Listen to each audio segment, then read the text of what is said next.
Utah's most accurate forecast with Thomas Geboy. Weather rates certified 11 years in a row.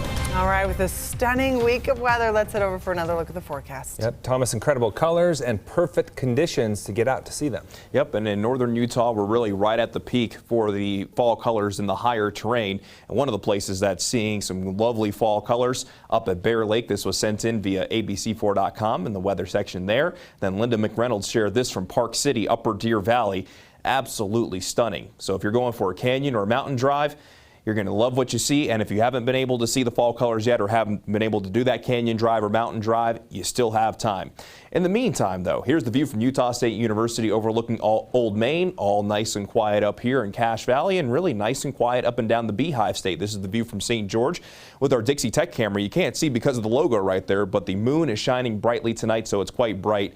And we're sitting at 71 degrees right now in St. George, and it's going to be a nice cool night across the board as we have that weak front sliding by right to our east. The storm tracker radar is quiet, and really we're probably not going to see many changes over the next few days. In Salt Lake City, we'll see an overnight low tonight of 50 degrees, clear and cool. You'll want the sweater first thing tomorrow morning.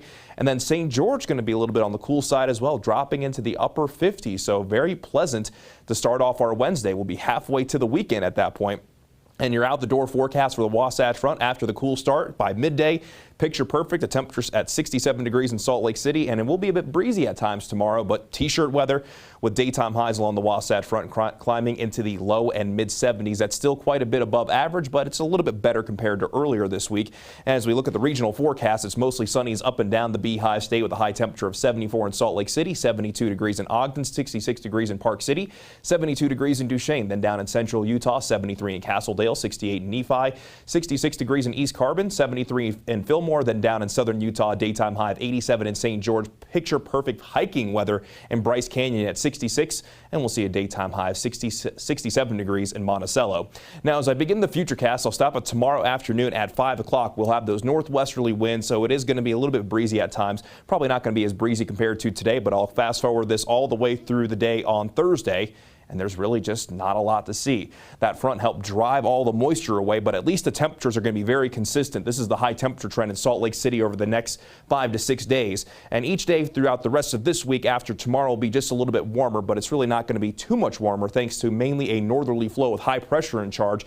But we could start to see some changes down in southern Utah with an upper level low pressure likely passing by just to the south. That could result in a little bit of moisture coming in, so maybe a slight chance for wet weather as northern Utah continues to deal with the high pressure, and then possibly by the end of next week we could see bigger changes across the state. But as we all know, being that far away, it's just something to keep your fingers crossed for right now. In St. George, daytime highs the rest of this work week will be in the mid to upper 80s, a little bit close to 90 degrees by Friday, but overnight lows will be in the mid to upper 50s. But as that moisture starts to try to work its way back in, cooler temperatures and a slight chance for wet weather on Monday.